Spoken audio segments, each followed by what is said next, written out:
Hello, ladies and gentlemen, and welcome again to Syriana Analysis. I'm your host, Kevork Almassian. Thank you very much for tuning in to today's live streaming. I appreciate you all, guys, whether you're watching us on YouTube or on Rumble. Before I introduce you to the special guest that we have today with us, I want to tell you a short story.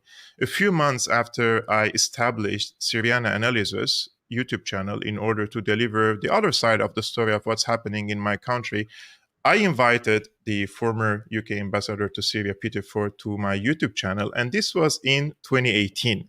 And today, as I was watching this interview together, I realized that I didn't even have a program to record the conversation together. So I was recording the screen from Ambassador Peter's side, and myself, I was recording myself via a camera and then merging both sides together. I was so determined to interview him for his long experience in the Middle East, for himself being a Middle Eastern expert as well. Ambassador Peter Ford, thank you so much for coming to the show today. I really appreciate that you dedicated this time. You're also now the deputy leader of the Workers' Party of Britain. I'm so happy to have you back. Thank you, Kevork. I have good memories of our last conversation. Also, it's very good to be, and I'm honored to be back in the seat with you. The honor is mine always, and I'm eager to learn from you. Therefore, I do these conversations to listen to your perspective. And at the beginning, you have a longer experience than myself, diplomatic experience and also political experience of what's going on in, let's say, in West Asia. And this is a personal story again that happened yesterday with me as I was walking in the streets of Berlin.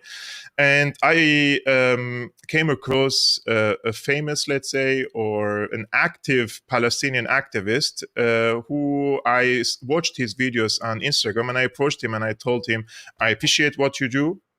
Continue what you're doing. I applaud you. And while I was speaking to him, another person passed by on a bike, and he basically started yelling and saying to the Palestinian guy that he shouldn't stand with me and tarnish his reputation because I'm a Assadist Shabih. And for those who don't know, Shabih means a government park in this case. I mean, in my mind, one major reason I stood with the Syrian army and refused to join the quote-unquote revolution in Syria was my conviction that Syria and not the regime is the target to weaken the last Arab army, which poses a threat to the Israeli expansionism in the region and gives tangible support to the Palestinian-Lebanese struggle, let's say, against the Israeli occupation. In your mind, do you see that I was wrong in my assessment for what happened in Syria in the past, let's say, 14 years? Was this a plot to destroy Syria in order to remove one of the, let's say, threats against Israeli hegemony in the region?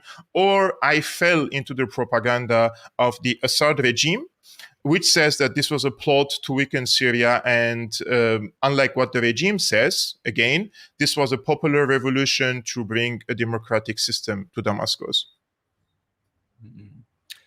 Well, your experience does not surprise me because as a leading member of the Workers' Party of Britain, I've had similar experiences. Because the leader of our party, George Galloway, like myself, is well known for having defended Syria and been accused of being, if not a Shabih, then an Assad apologist. Yes. And I have one answer for people like this. Are you not awake? Are you not aware that Hamas have made their peace with Damascus? You want us to be harder line than Hamas? Is that what you're saying? Because you have to answer these people in their own terms. And if it's good enough for Hamas to be reconciled with Damascus, and we must accept that there was a period during the conflict in Syria, very difficult relations between Hamas and other elements of the resistance and Damascus. But nevertheless, for a long time now, for 2 or 3 years or more, Hamas have been reconciled with Damascus, and Damascus is one of the biggest supporters of the resistance and always has been.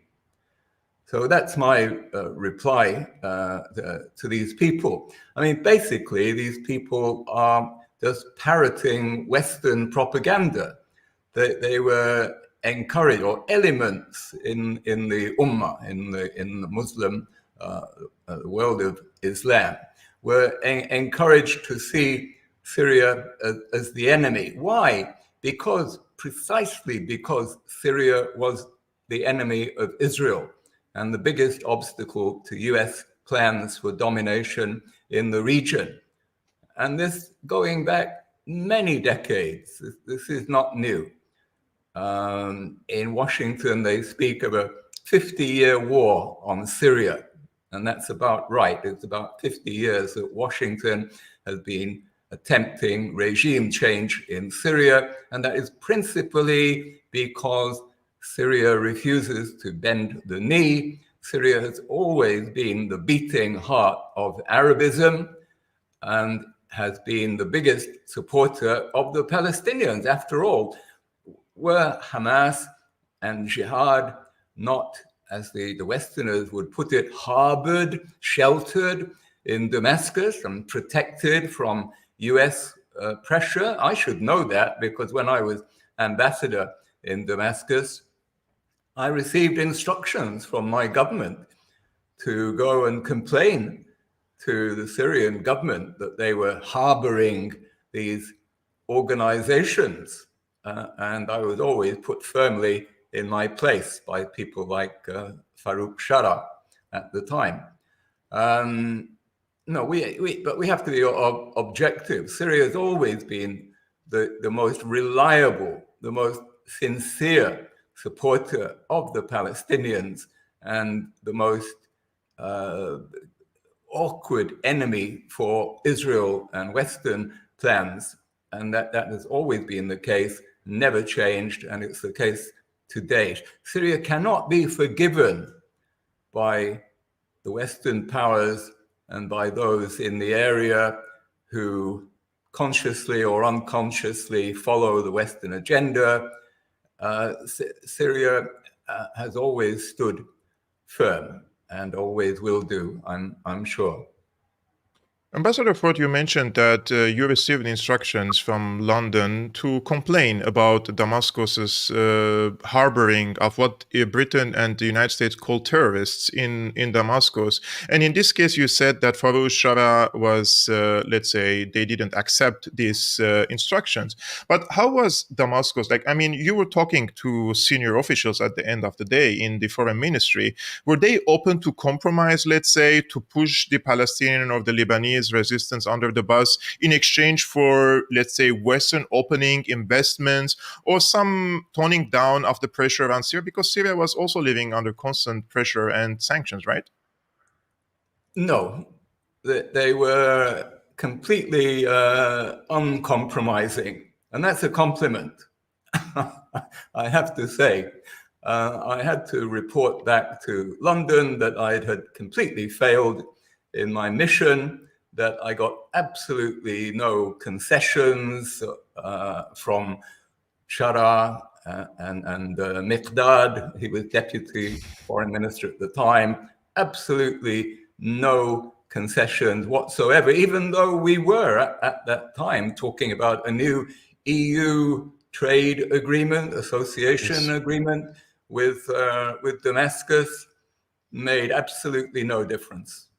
Exactly. I think this was in 2008 when Syria decided not to join this association agreement.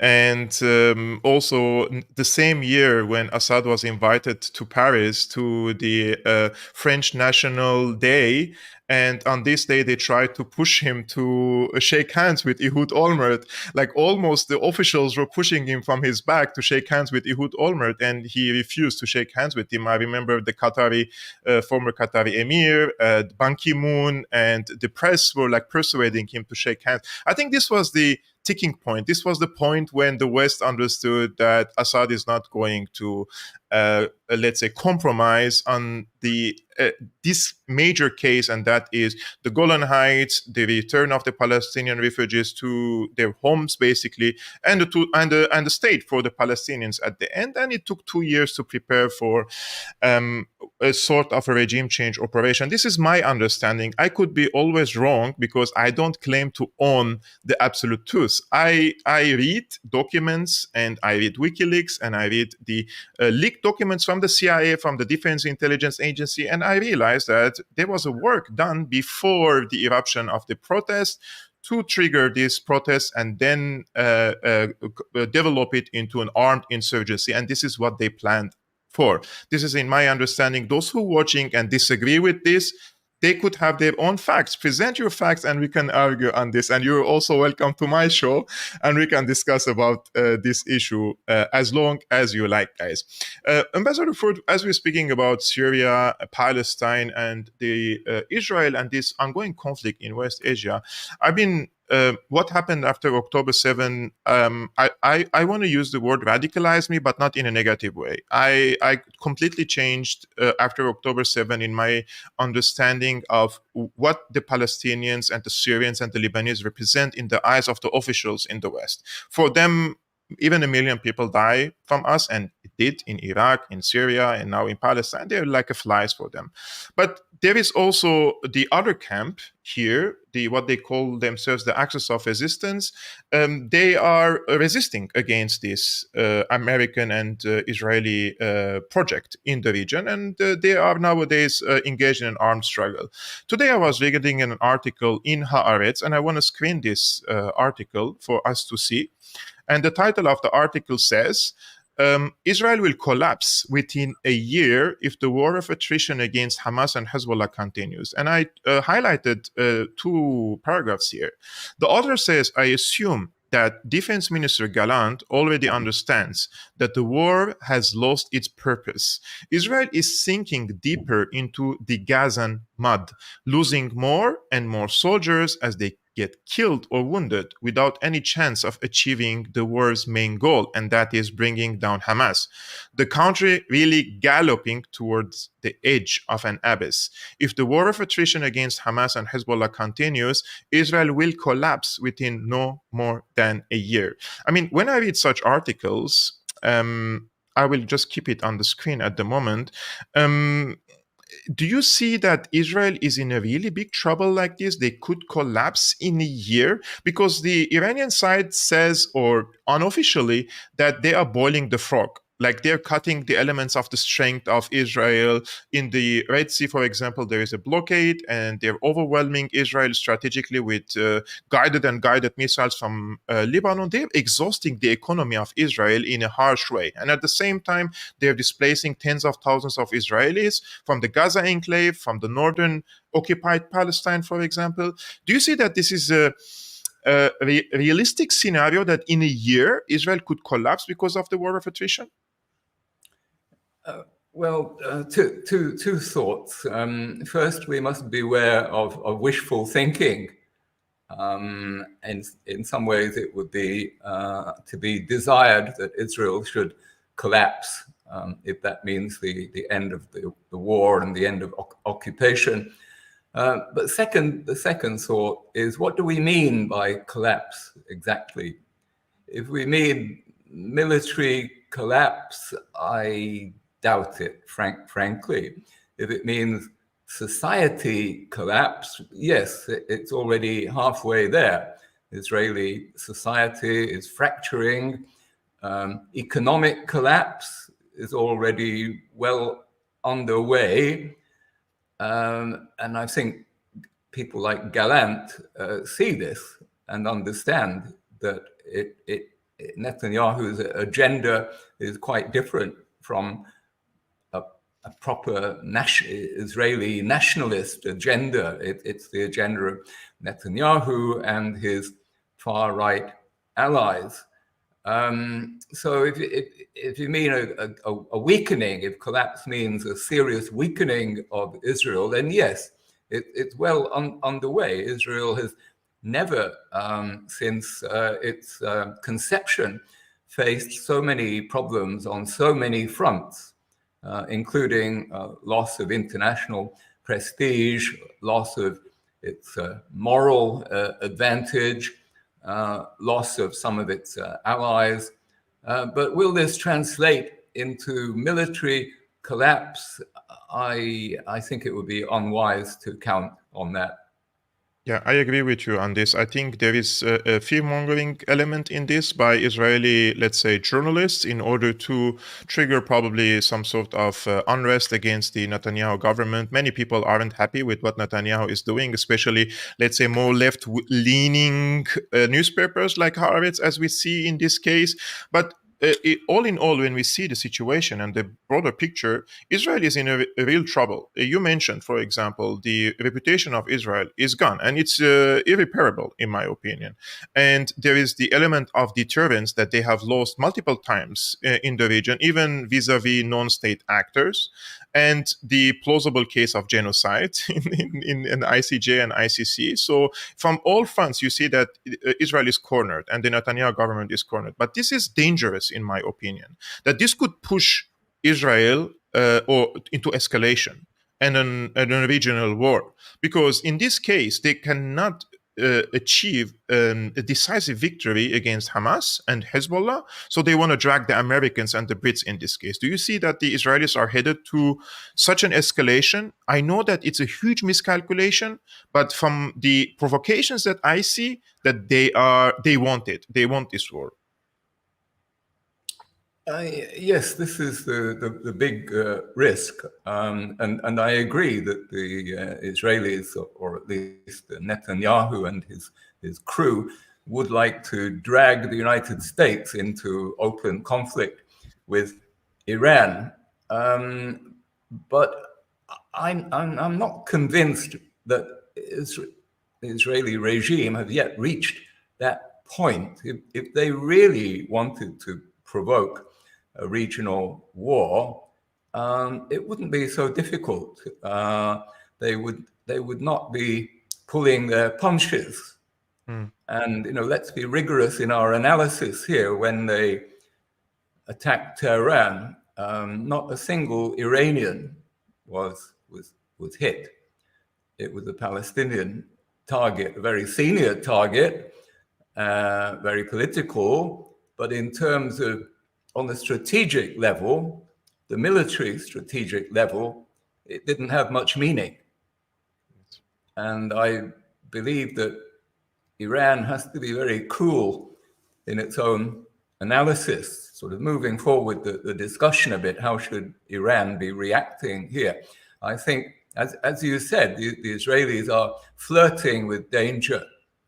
They would like to involve the Americans in conflict with Iran, but without perhaps themselves paying too high a price.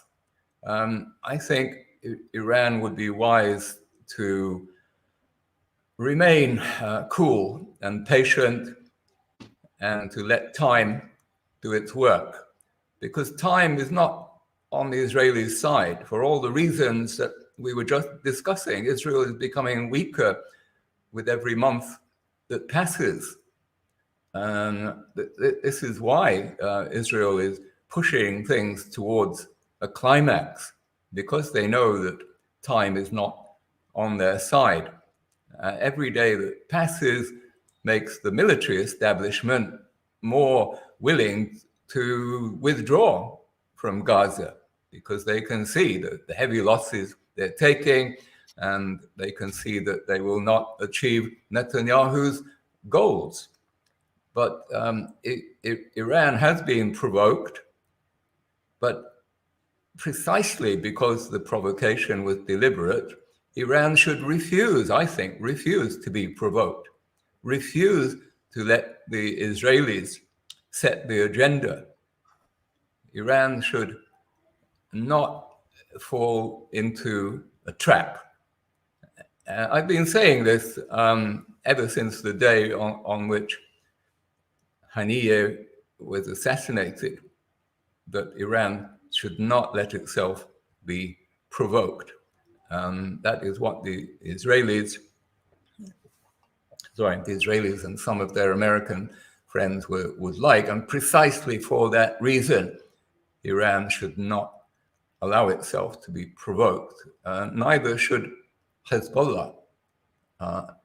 From Hezbollah's standpoint, I think they're conducting a very smart campaign, a war of attrition with the Israelis, very punishing to the Israelis. The north of Israel is a disaster zone, especially economically and society. I think it would be in the interest of Iran and its allies just to continue doing what they're doing already and showing patience and resilience. What about the notion and the argument that says they agree with you 100% that this is a trap and the Iranians should be smart about it and not to walk into the trap? And at the same time, they say that then Iran maybe has to change its nuclear doctrine and develop nuclear weapons in order to establish a nuclear deterrence vis-a-vis Israel. I'm not saying that if this is a wise choice or not. I'm just asking if do you see that Iran would pursue this path and develop nukes? I believe that Iran already has sufficient deterrence. Why? Because of the experience in April when there was an exchange of missiles. And although the outcome is not 100% clear, I see strong reasons to believe that Iran made its point. Its response was carefully calibrated, and it demonstrated a capacity to strike deep and to strike hard and accurately deep inside Israel. Since then, I think I'm right in saying, you'll correct me if I'm wrong, but since then, the Israelis have only mounted one attack on an Iranian target in Syria in June. Previously, they were conducting almost weekly attacks on Iranian targets inside Iranian installations inside Syria. In June, there was an isolated incident. One Iranian officer lost his life. It's not clear if that was deliberate or if he was in the wrong place at the wrong time. But certainly the pattern has changed. Israel, since the April exchange of missiles, has been much, much more cautious about hitting Iranian targets inside Syria. Why? Because they know that is a red line. I think the Iranians established some sort of deterrence. Yeah, deterrence. They don't need to go beyond what they have already. Ambassador Ford, if we go a little bit into and dive in the Israeli society, and in this case, there is another article that I read today in the Haaretz again, losing our morality is Israel's true defeat. And I would like to quote 2-3 paragraphs here. Uzi Baram says, a new generation of commentators and thinkers has arisen in the wake of October 7. A generation that says enough with liberal values and human dignity for any and for all. We live in a jungle that has other rules. Whoever acts differently will lose in every battle. And then he says Israel has been fighting with its moral advantage since it was founded. Its first prime minister, David Ben-Gurion, spoke about, quote, a light unto the Gentiles, and that the state of Israel must not be like all other countries. Yitzhak Rabin, on the other hand, said in 1967 on Mount Scopus, quote, this army, which I had the honor to serve at its head in this 6-day war, comes from the people, and to the people will return. I know the terrible price the enemy has paid has touched deep in their hearts. Netanyahu has never exhorted the people to keep moral values. He has never said anything significant, not about the attack on Beit Lead and not about the settlers' hate crimes. He has never pretended to be one of those leaders who sets a positive example for their people. Netanyahu knows the moral claims, but has relinquished them in favor of the culture of power and revenge. Because of him and under his leadership, Israel is losing the remnants of its moral advantage. This could very well be our true defeat. I mean, when I read such articles, they give me the impression that Israel was the cradle of morality before October 7, and it was Netanyahu who broke these rules that Israel was based on moral foundations. Is this like they're trying to push Netanyahu under the bus, or my assessment is simply wrong and Israel was at least a little bit more moral before October 7? Well, I would not take any comfort from articles like this. There's a lot of domestic politics here. There is a strong anti-Netanyahu lobby, but I think we're deluding ourselves if we think that Israel was a paragon of virtue before October 7. For many, many years, Israel has been a law unto itself. And even if what the article was saying was true, it would not change the practical situation. The fact is that an overwhelming majority of the Israeli population, whatever the qualms of the intelligentsia, the vast majority of Israelis think like Netanyahu and Smotrich. That is a simple fact. So analysts should not waste too much time on hoping for some kind of moral collapse that would translate into any change in the military equation. We keep coming back to the military equation. I said a moment ago that we should not overreact to the killing of an individual, however important politically, like Haniyeh, or even an individual like the Hezbollah senior officer who was killed. Individuals don't count. What counts is the broader military equation, and neither of these has been affected by assassinations, nor will they be. How do we address this, the radical elements in the Israeli society, Ambassador Ford? Sometimes I watch videos from public television, Israeli public television. I watch some of the parties that they do and the songs that they sing, and there is clear genocidal intent against the Palestinians. This is undeniable. And it strikes me that this is happening in front of cameras. Like, they don't care that these videos are being published to the public. I mean, when we had the phenomena of ISIS, for example, the only way to deal with them at that time was militarily to defeat this ISIS phenomenon in Syria and in Iraq. But when we see this was a polling that happened in January of this year, and 60% of the Israeli people believe that Israel is not using excessive force against the Palestinians in the Gaza Strip, where tens of thousands of people perished, and 70% of them are women and children. I mean, how do we deal with this? The radicalized society in how can we establish two-state solution, let alone one-state solution, if everybody is going to live alongside each other? I mean, we have to deal with these radical elements, but how? This is the real question.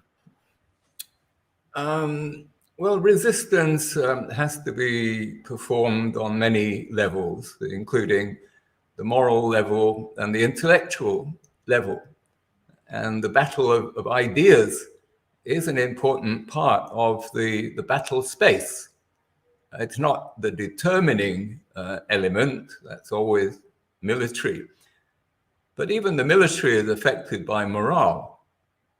And it is possible to weaken the morale of Israeli soldiers if those soldiers come to doubt the morality of what they're doing, Yes. or get the feeling that they are being exploited by politicians for personal ends. So the battle for ideas, the battle for the moral high ground must be fought in the same way that it's being fought now through the media, prominent individuals taking positions, boycotts, and marches and protests and all the rest, provided we do not delude ourselves into thinking that these interventions will be decisive. Yes. Ambassador Ford, before I move to the last question, and that is about the Workers' Party of Britain, today I read something on X. I wanted to ask you about this, and this is unrelated to Palestine, but about Ukraine. And the allegation is that this incursion into Kursk, this was a British instruction for the Ukrainians to invade Russian territory and not an American plan, and the Americans are unhappy. Do you see that there is a difference of opinion between the UK and the US in terms of this, in regards to the incursion into Russia? Yes, I find this believable, unbelievable as it may seem, but almost from the beginning of the Ukraine crisis, the British have been more hawkish. And indeed, during the Syria conflict, we saw examples of this when, just after Trump was elected, Boris Johnson rushed across the Atlantic to try to persuade him to change his stated position on withdrawal of US troops from Syria. In fact, there are many parallels between the way the British have performed over Ukraine and the way they acted over Syria. The British are the first imperialists. The Americans are our students. And don't always like to follow the example of their previous masters. I find it quite believable that the Pentagon, which strangely is often a voice of sanity in Washington, I find it quite credible that this time the Pentagon are not over pleased by this adventurism. You see, the British, at the end of the day, will not pay any price, but the Americans might have to pay a price if they get drawn into open conflict with Russia. So the Americans have to show a bit more responsibility than the reckless British. Ambassador Ford, you're the deputy leader of the Workers' Party of Britain, and the third or the fourth in the statistics of my channel, the people from the UK are in the fourth category. So the first comes the United States, Germany, I think Netherlands, and then Britain. So tens of thousands of people from Britain also watch Syriana Analysis. You're the deputy leader of Workers' Party of Britain. We have two questions. First, how do you categorize the party? Is it left? Is it right? Is it in the center? And also on the major issues, are we speaking of foreign policy? Because most people watch this channel interested in foreign policy. We have Ukraine, Taiwan, and Palestine. How do you elaborate and how do you identify your party? Well, if we have to use these terms left and right, then the Workers' Party is very definitely on the left. But increasingly, you know, these terms left and right don't have much meaning. Yes. Theoretically, in Britain, we have a left-wing Labour government, which defeated a right-wing Tory government. But in many, many respects, they are just two sides of the same coin. And so we've seen absolutely no change in foreign policy towards either Israel or Ukraine. George Galloway, the leader of our party, talks about the uniparty of Labour and the Conservatives. And these terms, left and right, can be confusing. Certainly in terms of international politics, the Workers' Party are the peace party, the party which opposes Western military interventions and adventurism and aggression. Our party is very strongly pro-Palestinian. We make no apology for that. On the contrary, it's one of our top priorities. George Galloway and myself were strong supporters of Syria, as you know. We strongly oppose British policy in Ukraine, and we oppose the provocation of Syria over Taiwan and many other areas. In that sense, our party is a leftist party, but we're also a populist party. We don't run away from the label populist. Populist does not have to be an insult, does not have to be denigration. Populist means listening to the people. And the other thing that's special about the Workers' Party, the clue is in the name, Workers. It is deliberately meant to be a party for the working class, for ordinary people. And many of its social and economic policies are what used to be called left-wing, nationalizations of utilities, for example. But socially, in terms of some social policies, we are right-wing, or we are anti-woke. We do not follow the liberal script on things like net zero or sexual politics. So, as I say, left and right don't make much sense anymore. Yes. We see things more in terms of up and down. Up are the people who are oppressing us, and down are the workers. This is a brilliant explanation. I always try to tell the audience of Syriana Analysis that the left and right is a distraction. The real struggle is vertical. The people and the people who are trying to suppress and oppress them. And funny enough, I asked AI, what does he think or she thinks of your party? And the result was not really horrible, actually. It was good. And they don't really smear you yet on the artificial intelligence. So they say the Workers' Party of Britain is a socialist and socially conservative political party in the United Kingdom, founded in December 2019 by George Galloway, a former Labour and Respect MP. The party is strongly identified with its leader and founder, George Galloway. Key facts: founded in December 2019, the leader is George Galloway. Deputy leaders Andy Hood, Chris Williamson, and Peter Ford. Founded in response to Labour Party's landslide defeat in 2019 and Jeremy Corbyn's resignation as Labour leader. Strongly opposed to NATO and European Union membership. Advocating withdrawal from NATO, supports Palestinian liberation struggle and opposes Zionism as a violently racist ideology. Website states party will withdraw all military support from war zones and work for negotiated and peaceful settlements. Has participated in international events such as the World Festival of Youth in Russia. So the ideology, they call it socialist, socially conservative, opposes NATO and EU membership, supports Palestinian liberation struggle and opposes Zionism, advocates for withdrawal from war zones and negotiated peaceful settlements. And you have in November 2023, the party had around 3,000 members. So if people want to join the party, is it open for people to join?